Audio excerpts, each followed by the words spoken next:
And we're back to talk about another one of these games. Something that we have to do every single week is sit here and talk about how the Saints lost another football game.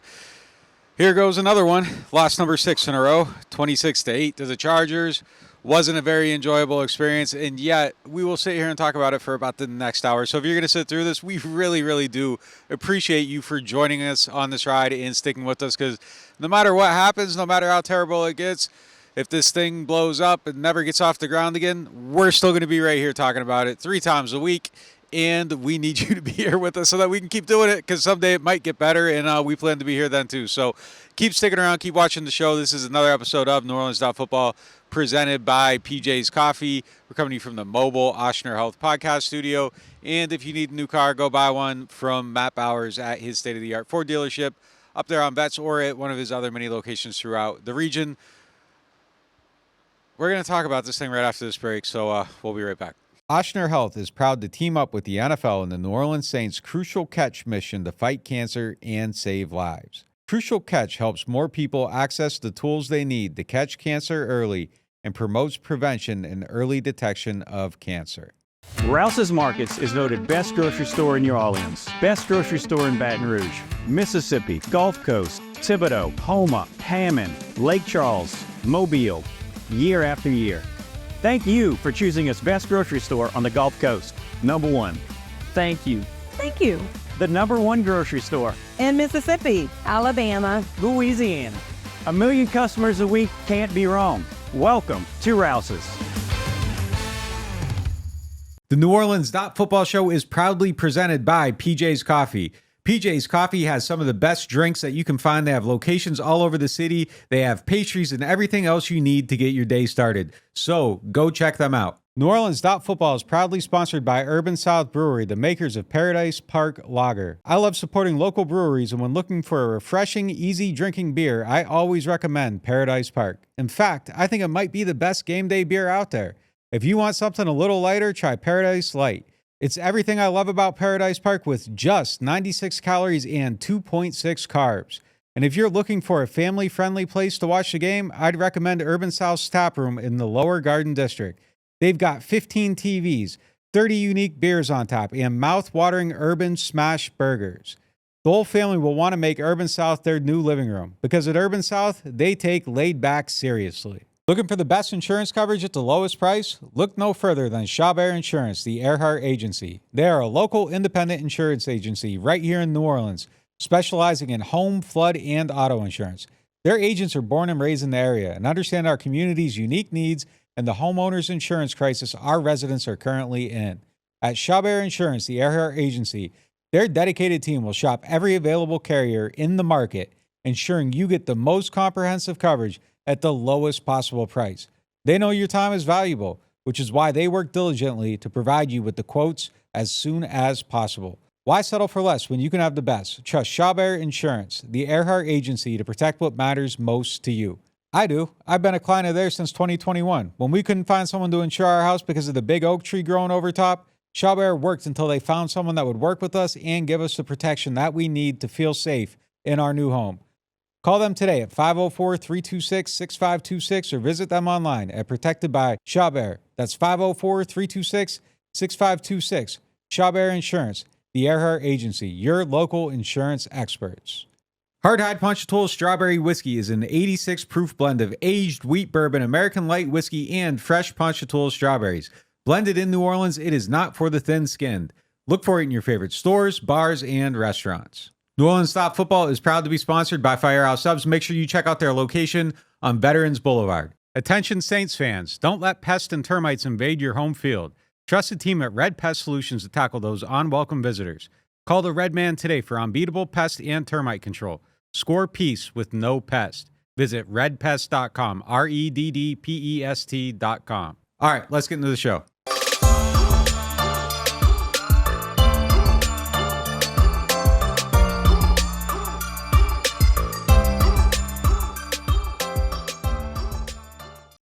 There's Mike, and there's me, and we're here, and we're talking about this game. You think we should stop and have a players-only meeting? Me and you and Brandon. Has it reached that point of the season? I think it's time. I think our chemistry is good. But look, if you guys think you need to have a meeting about me, you do what you got to do. Oh, me and Brandon are the players? Yeah, you guys are You're the players. You're a player coach. Yeah, I mean, I guess thought so. of you as one of the players. I guess. Okay, hey, I appreciate But that. you want to have a players-only meeting later? Yeah, okay. All right. Well, hey, Let's you have guys one. do what you got to do. We did last night when we went to the grocery store. I mean, and it got was a dinner by pretty ourselves. shitty Airbnb I put us in. So I mean, you guys are within your rights to have a meeting right now to figure out how you're going to fix that and stop it from happening again. Yeah. Anyways, I'm Nick Underhill. He's Mike Triplett. You're watching the NewOrleans.Football show presented by PJ's Coffee. We are in the mobile Ochsner Health podcast studio. Saints just got smoked, and it was a pretty disheartening loss. Pretty punchless on offense. Defense, I thought, looked okay until it didn't. 6 in a row. You know, not a lot of coaches make it past 6. Every other time a Saints coach's last 6 games, the last 4 times it's happened, that coach ultimately ended up losing his job at the end of the season. So we're within that range now. Like, that, this isn't good. It's not good.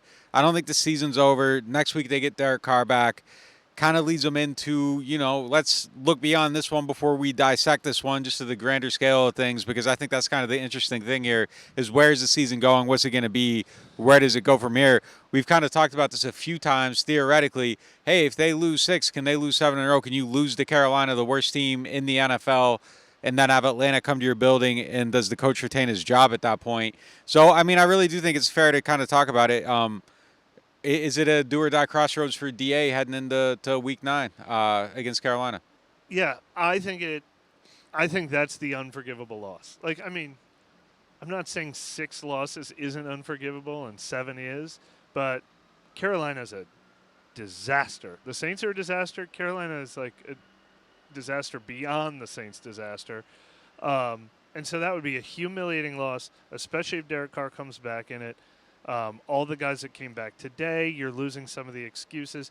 But, as we said pregame, they still don't have Eric McCoy, Rashid Shaheed, or Paulson Adebo. So the question is, will the Saints not see why? I still think it would be pretty shocking to see DA get fired during the season. But a 7 straight loss, and that loss coming to the Carolina Panthers, would get me closer to believing it than ever before. I would clear out my calendar and be checking my phone and be making calls and checking with sources every 5 minutes, believing it's possible at that point, even though I would still bet against it. Yeah. I bet against it. Like, really? I don't think he would get fired in season. I think it'd be the death blow. But like I know that as well as you do, but that would be yeah. insane to me at that point. Like, I agree, but again, if you're making that decision and you've got, you know, a guy you respect's livelihood, career on the line, his family, all those things you take that you weigh on that decision, and you are Mickey Loomis, who we know is look beyond the results, he said very recently. I don't think he's looking at it as 6. I think he threw the last 3 out the window. I don't think he's looking at, but this was bad because they had some healthy players back.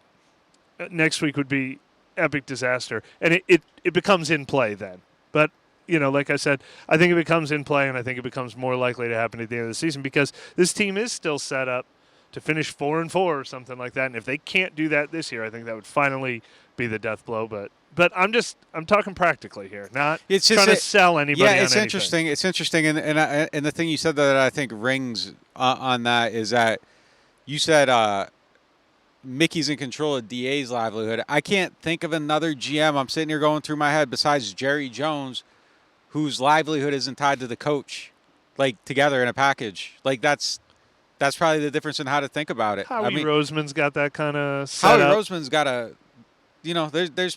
It's just different. It's different. It really is. Howie Roseman can get fired. Like, we don't know that Mickey can. Like, honestly, like in the same sense. True. Mickey feels like ownership. Yeah, Mickey feels like he's ownership. the one making that decision. I mean, I guess I didn't fair. really That's calculate fair. it that way. Fair. So you can sit there and let this go on, and you aren't necessarily like tied in with it because you're kind of a GM in title, but maybe not in actual practice. And the setup is different. But I just don't know. I don't know that you can do that and maintain good business. I don't know that you can lose 7 and have Atlanta come there. I mean, it really feels like to me that like you could be setting up, you know, you can ride it out and everything, but there's also a risk of doing like harm that can't be repaired over the long term if you just let this keep going and going and going and going. you might really cause a revolt in your fans. Well- And I know it's kind of taken for granted. Well, you win and they come back, and yeah, that's true. But I mean, at the same time, they don't want to feel like the back's been turned on them. And I understand Yes. to this point. Okay, you let it go. You let it go. You lost 6 in a row. You probably should have been expected to lose every single game without Derek. I mean, it's just kind of you got a 5th rounder in there starting, and yeah, he's different than other 5th rounders, but he's a 5th rounder. The other guy on the team is a 4th rounder. Neither one of them are Jameis Winston, and there was the decision not to have the $10 million backup, and I kind of don't super disagree with it, the whole time. Like in the offseason, it was like, well, that's a place to save money. We want them to fix their cap. If the starting quarterback gets hurt, you're kind of screwed in those games. So fine. Set them aside, whatever. I think there were bigger issues than just injuries in all these games. The defense didn't play good enough, all that. But whatever. If the GM wants to set all those aside, but if you get Derek Carr back on the field and you lose to Carolina, Yeah. that doesn't feel okay to me at that point. Yeah. It's all this stuff has happened, and now nothing can be ignored. You want to set that as the line, that's fine with me. But if you lose that game, I think your fan base, if you just sit there and say, we're going to wait and we're going to wait and we're going to wait, I think you're running real risk at some point of them feeling like, man, they don't care. Like, they don't care. Why do I care? And I think you have to protect against that. And if you have a scene of Atlanta takeover of rise up in your building, you cannot allow that to happen. You have to take action at some point. You keep mentioning this Atlanta takeover. Do their fans actually travel? I think if feel there's like it might be more of an empty seat. they are winning every game, and there's a chance to bury their biggest rival. I They'll think show up for that one. I think so. I would. Wouldn't you? Like, when have they been excited? They should be excited right now, and they got a chance to just bury the Saints. And the tickets might be like $20. Like, it really, like, if you lose at this Carolina game, like, it's fine. Empty building, even, that's even worse. That's even worse than that. Like, either way, there is a turn against, and either Atlanta capitalizes on it or it's an empty building. You just can't lose 7 in a row. And I just don't believe that Mickey would sit there and allow that to happen. Yeah, I mean, we need to see what it looks like. I mean, if they go into Carolina and play the same game they played today, it's so uninspiring. It's so hopeless. The weird thing is they showed some energy. Like, I don't feel like the Richard Sherman accusation of this looks like a team that quit. They're trying to get their coach fired. The defense played their asses off, energy-wise, too. They gave up the 2 big plays, which I feel like, when is that going to happen? Spin the wheel. When are they giving up their 60-yard play every single week? But other than that, the defense played great. Alvin was running his butt off. There's just also, I'm not exonerating it. There's just plain a lack of talent on this team. I mean, that offense just plain isn't good enough. And I don't know how much of that Derek Carr can solve. I don't know how much of that Eric McCoy can solve. But, man, oh, man, 8 points felt like they maxed out today. Yeah, but I think a lot of that was due to, quarterback play. Yeah, that's what I'm saying. Yeah, I think a lot of it was due to quarterback play. Like, I think if you had a starting NFL quarterback, the way that first half went, you're probably in that game, and then the second half probably goes a little bit differently. Yeah. Like, Derek Carr could have won this game today. The wheels might have I'm came not off ruling on it out a little bit. What was it? 6-5 for a lot. It was 9-5 at halftime. They were playing Dolly But Parton. I agree that they were playing hard. It looked like a hard-fought game. I thought the defense really actually did respond. Like, I thought they responded. They stopped the run, at least the running backs. I know Herbert got 50 yards and allowed them to get over to I don't know what it was, 152 yards overall or something. But I felt like they did a pretty good job against a team that really wants to run. I thought Herbert made 3 big plays that were the big difference in the game. The explosives are still a huge problem. There's still stuff on defense that has to get fixed. But from 1 week to the next, I do think that there was a material improvement. And I thought the offense played hard. Chris Olave was fighting for yards after the catch, harder than I've ever seen him go, in an effort to gain yards after the catch. Alvin had that run where it looked like, there wasn't anything bringing him down except, gravity itself. He was just fighting for yardage and got through it. So, I mean, I don't feel like it was a team that quit. I think it's a team that's extremely frustrated, though, but they aren't going to quit. That's just not in their DNA. That would be another reason to fire DA, and we haven't seen that yet. If it was just openly, and we've talked to the players, and it got tenuous last year. It gets tenuous this year. I'm not saying they're totally bought in and saying, no, never, it's tepid, but it's there hasn't been this, whatever, the smoking gun. I think it's beyond tenuous. Like, Yeah, I don't think it's that's fair, tenuous that's anymore. I fair. think it's kind of more like. But it hasn't become the Mickey Loomis can't ignore what these players are saying moment yet either. Yeah, I think last year was more like a why is this happening? We're pissed off, to where now it's like, well, this is happening again. Something Like we have to figure this out somehow. Like, it's just a different tone. Like it's frustrated, but it's like an accepting of a reality. Like, I don't know. It's just different. It's different. It's definitely different. Whereas last year it was like, people were talking with like tears in their eyes and stuff, and it just isn't that this year. It's not the same exact thing that it was a year ago. But I mean, the reason to fire him is if you lose 7 games in a row and the 7th game is the worst team in the league. That's the reason to fire him. And I really do think not having your starting quarterback matters a lot. Like, I really think that's a huge thing. But I'm worried about like I just don't know that you can just let it keep rolling. Like 7 in a row would be crazy. And then you have your biggest rival coming. Well, and then let's look a little ahead. And then you're at home. You're at home for a month. And you're at home against Atlanta. You're at home against Cleveland and Jameis Winston, and then you have a bye week. So if you don't do it after Carolina, that bye week looms as like there's no getting around that. They have to start winning games. I mean, they just they've have got to win games. They have to. I don't know. That's kind of my line in the sand. I don't know what theirs will be. I mean, that's the thing. Like, we can talk about it in our terms, but the only terms that matter are Mickey's. And I think what you said, I think you're probably right, and I think I'm probably wrong. I think me sitting here and be like, I don't know how they can do it. I mean, they'll probably just do it. That's just – but I actually think they're going to beat Carolina with Derek Carr quarterback. Like, I really do truly believe he matters. I think having one of the top 20 – like, I think the thing we learned in – I mean, I hope everybody learned it. I don't think they did, because I was reading Twitter during the game, and I don't think people see it. But I think what the lesson I learned is that it is incredibly hard to raise your ceiling on quarterback, or to even touch your ceiling on quarterback. But it is really, really easy to lower it, and you can lower the floor on that position very easily. But getting to that top 20 level is incredibly hard. Top 25, wherever you want to put him. I don't care, but he's one of the best 32, and having one of the best 32 turns out is hard. It's very hard, and we see it every year all around the league. It's not even 32. Let's call it 25, because there's a drop-off. There's a huge drop-off. He is in there. I wrote his stock has probably never been higher than the 3 after missing 3 games. I bet his stock has never been higher in his Saints era. I don't think people believe that. I don't think the conversation's changed, and it should have. It really should have. And I'm not like standing for the guy or anything. It's just I will. I mean, the reality of the situation though is that like he's like the 25th best, and that's really hard. But if you have the 25th best, you want somebody way better. Yes, you do. yes, you yes, do. yes, But I mean, yes. like getting to 25 is really hard, and that was the whole reason for going out and signing him, because it at least gives you like some type of chance if everything goes right around him to get somewhere. But yeah, so let's just move on to the next topic at this point. We're way off the script. This was brought to you by Shea Bear Insurance, the Earhart Agency. Boy, this one, I don't know how to answer it, and I wrote the question. All right. What's left on the hope scale for the New Orleans Saints? All right, let me ask you this. The conversation we were just having. Sure. Take emotion out of it.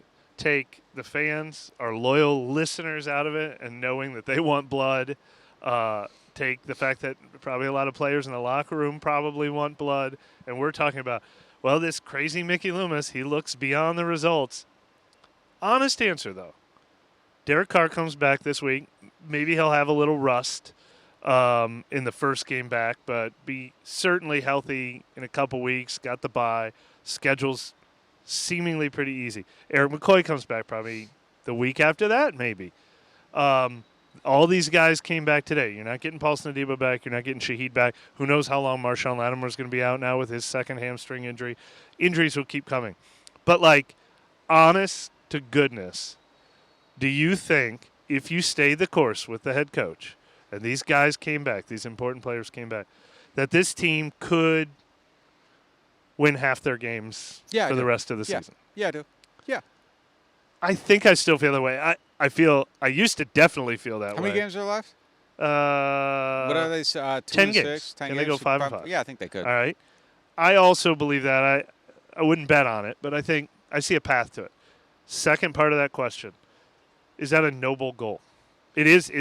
It'd probably keep DA's job. It'd probably keep Derek Carr at quarterback. It'd probably show, hey, this was the injuries. We were in all the games without these massive injuries. We were 7-6 or whatever. Is that noble? Is that worthy? Is it when you use the word hope in this topic that you wrote? If you're a Saints fan, should you want to see them go 5-5? Are you so tired of this? I mean, look, the coach aside, no, you shouldn't want to see them go 5-5. You should want to see them get like a great draft pick. I know. That's really what if I were if I was sitting in the stands, that's what I would be hoping for at this point. I want a good draft pick, and that's just how people relate with the team. Like you want to get that person that gives you hope. So.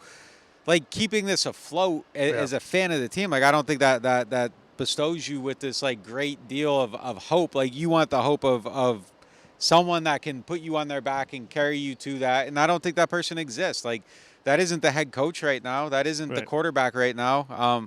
So no, I mean I don't think so. Can I go darker? Yeah. So I would argue, okay, saw it at the end of last season. They won 4 of the last 5. Bestowed some confidence on the team, and they came out on fire this year. And Derek Carr was saying, I think we just picked up where we left off.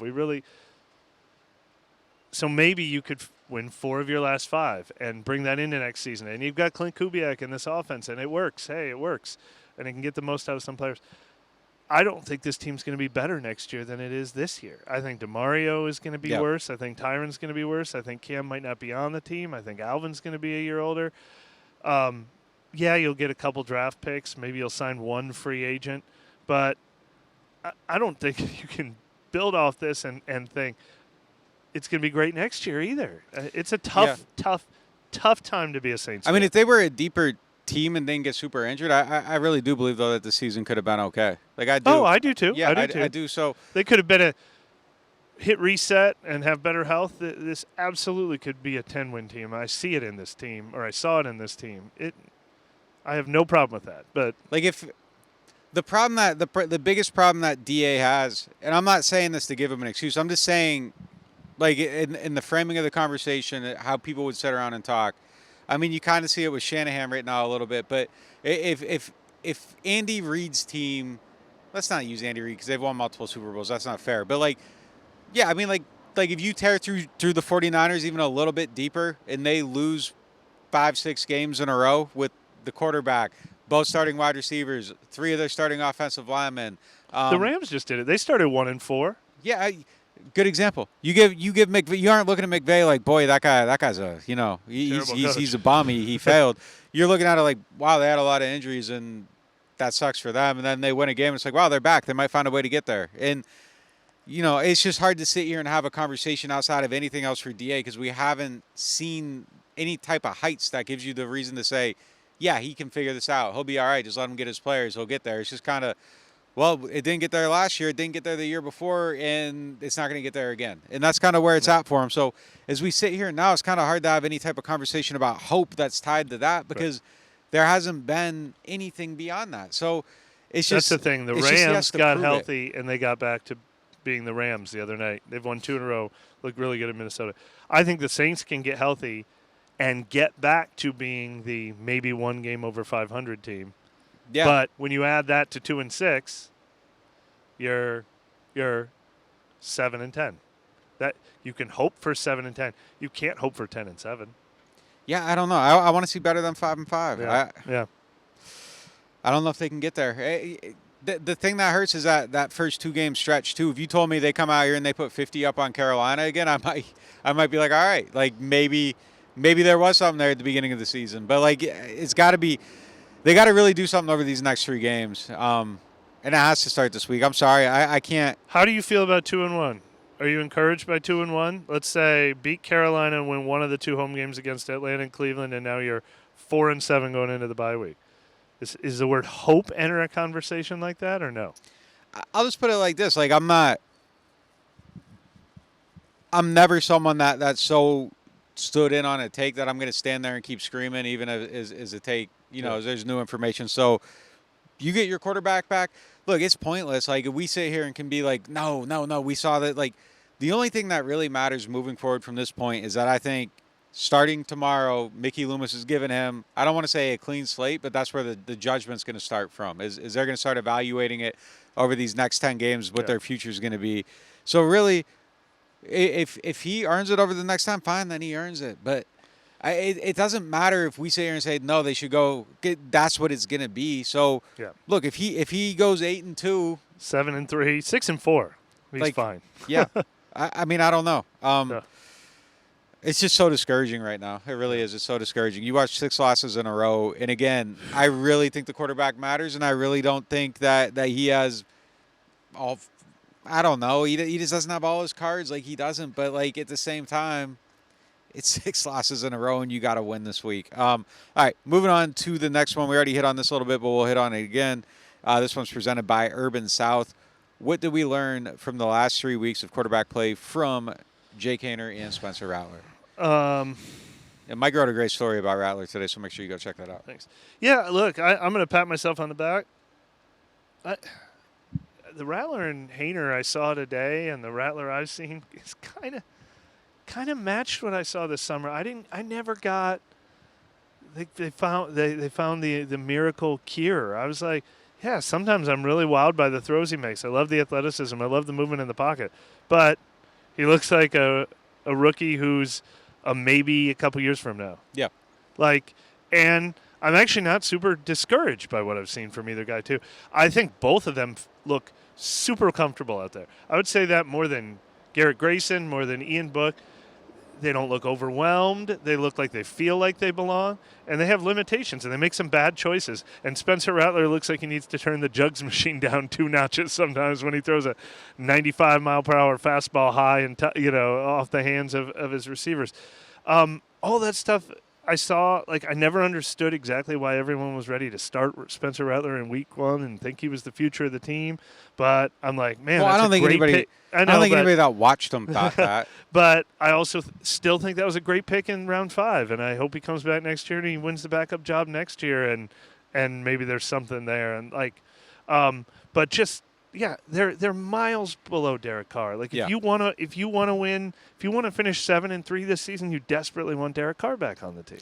I mean, I was someone that liked his potential during the summer. I was also someone who tweeted that he wasn't anywhere close to challenging Derek Carr, and I got murdered for that for a good day and got told I was on the payroll for the team and everything. I mean, I think, no. I wish I was on the payroll for the team. We wouldn't be out here at 11 o'clock at night talking on the field when they're on a flight back home, working way less on us. But, hey, but, yeah, look, to be fair to Spencer, I thought he looked way better in camp than he did out here. Nobody's blitzing him really in camp. They know the plays, they know the script. The throws look a little bit better. But yeah, he wasn't challenging for the starting job. He never was. I really wanted to see what he could do. I was excited about what he was going to do in these games. People watching him in practice thought he was going to be a lot better than this out here. And then it gets messy and you find out. But I think as soon as we saw second half of that doesn't always have to game, be this messy, though. There will be today a little bit. He got to stand in the pocket a little bit. And there will be games where he gets to play, if he was entering the game under the old Teddy Bridgewater circumstances of 2019. Yeah, way different. I think he'd look pretty good. Yeah, way different. He wouldn't look better than Derek Carr, but I think he'd look usable. I don't think he'd look as good as Teddy did, though, either. He's just, he's been a pro for a 6 months. He's 5th-round pick. I mean, and again, not a normal 5th-round pick, but said it in the pregame show. The stuff that defines him is it's just recognizing some stuff and doing things differently. It's just he needs more time. I'm not done with him. I think he could come back and keep developing and look way better next year in training camp, preseason when he gets out there again. At the same time, I didn't see enough that says I'm not drafting another quarterback. Definitely not. Yeah, so you can have 3 of them. I don't care if you have 3 in the building. I mean, you can draft and have it be an open competition. You've joined me. Yeah, I've always been you. Just get all of them. Yeah.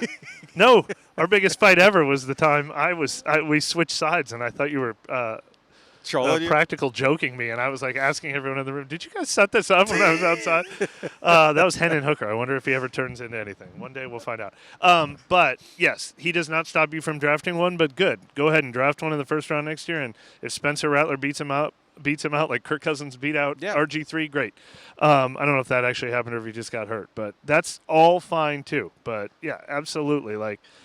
he's not a finished product by any stretch of the imagination, and no one should have expected him to be a finished product. Yeah, and look, hitting the Jameis floor is tough too. Like just having a quarterback that can come in and win you a game as a backup, it's tough. It's tough to have multiple Did you people. agree with the decision to pull him in this game? I mean, at the time they did. Yeah, definitely. I would have done it. I would have done it earlier. Yeah, I would have done it at halftime. Like I Yeah. just didn't think it was getting done. I actually, I mean, I think I don't know if it was us talking or on the show. I think it was on the show after the we last thought game. Hayner would start this. Yeah, game. I would have went to Hayner. Yeah. Like it just was kind of like let's see something different. Yeah. Like it's not got to save your season and that's not a commentary on Doesn't Rattler. mean we're giving up on him.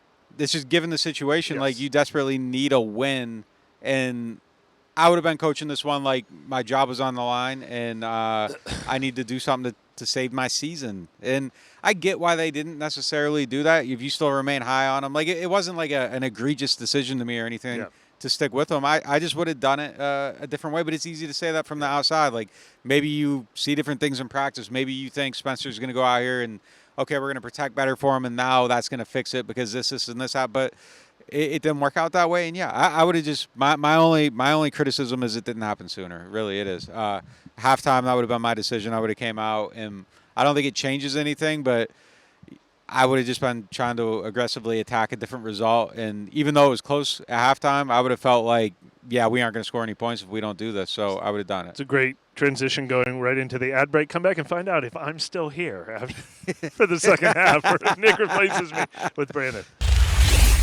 Total Maintenance is one of the largest locally owned home and commercial service providers in South Louisiana.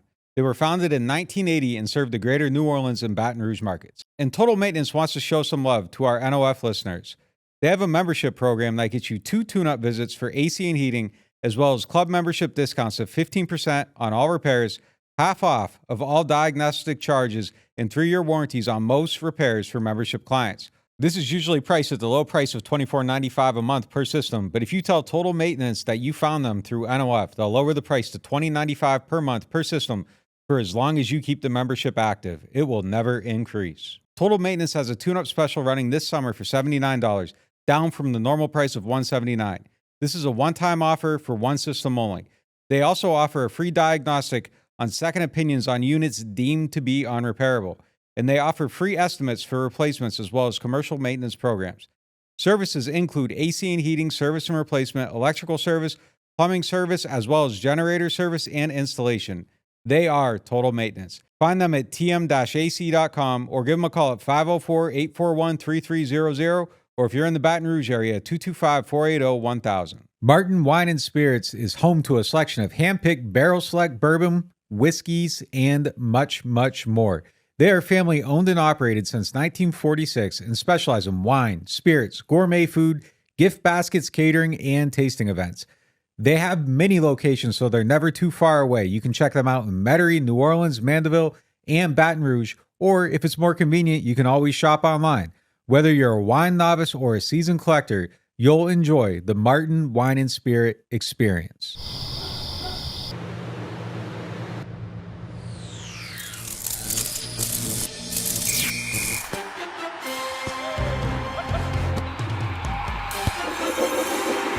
It's good! The Saints score! Saints score! Score big with Saints Score. Win up to $100,000. Enter the second chance drawings for cool Saints prize packages. Play Saints Score scratch-offs from the lottery. Hey everyone, this episode is brought to you by Manscaped, the global leader in men's lifestyle and grooming. Every man knows the unbeatable feeling of a fresh barbershop shave. Now, what if I told you that you no longer have to wait weeks or even months between appointments to experience it? Introducing Manscaped's newest innovation, the Chairman Pro Electric Foil Shaver, the game-changing tool that brings the luxury of a professional shave right into your home. Whether you're after that silky smooth finish or prefer to maintain a rugged 5 o'clock shadow, the Chairman Pro Electric Foil Shaver is your go-to for precision and style every single time. Head over to manscaped.com and join the 11 million men worldwide who trust Manscaped by using the code New Orleans. That's one word, New Orleans, for 20% off and free shipping.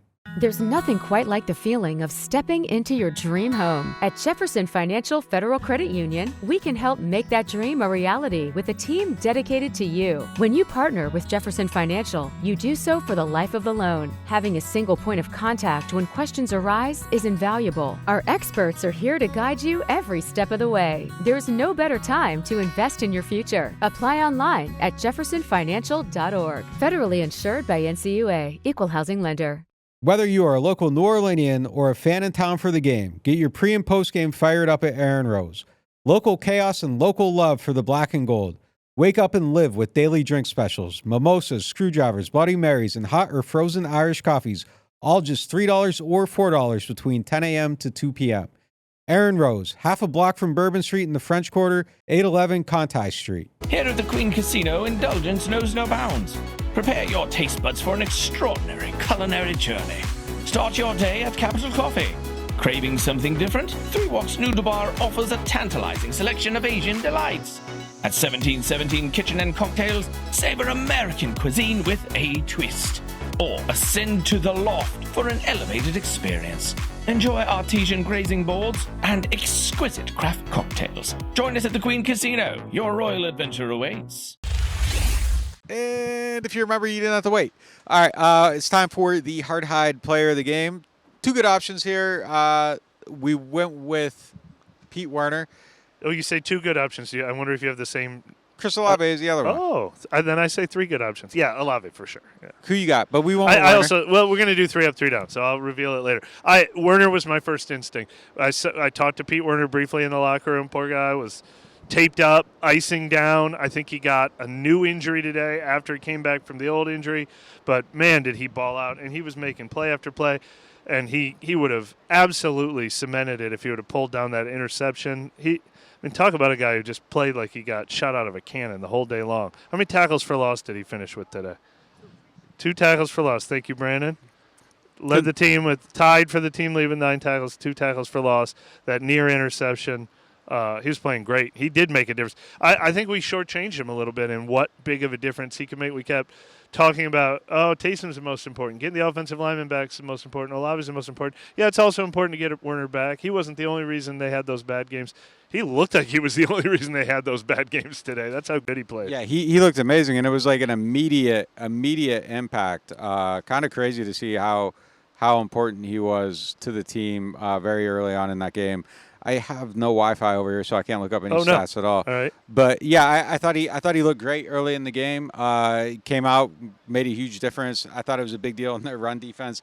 I mean, I think it's quite possible that he's their best linebacker right now this season. I think it's definitely something that's at least in the cards, and he continues to prove it.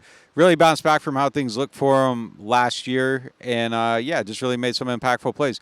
There's another guy I could have put on this list too, but let's get to 3 up, 3 down. Then We'll transition. Segment? We'll transition into the next topic now. Our 3 up and 3 down that we do every single week. This is presented by Rouse's, the official supermarket of the New Orleans Saints. Who's your first up? All right, I'm going to let you have Olave since you mentioned him. I'm going to go with Taysom Hill. We're listing all players who came back, and that shows you how much they were hurting with them lost. Taysom did not end up having as many numbers as it felt like he had to me, which is kind of the story of Taysom Hill through Sean Payton, through Pete Carmichael without Sean Payton, now with Clint Kubiak. Is an 8-yard carry on his first carry of the game, and he finishes with 4 carries for 20 yards. But he also had a pass for 3 yards on that trick play that didn't pan out exactly as they hoped, but man, did he fire that pass in there. And he caught 2 passes for 21 yards, and he made the best tackle of the night on the punter, which gave them a chance to score. Badly needed defensive or special teams touchdown. It turned into a safety instead, and that was 1/4 of their points today.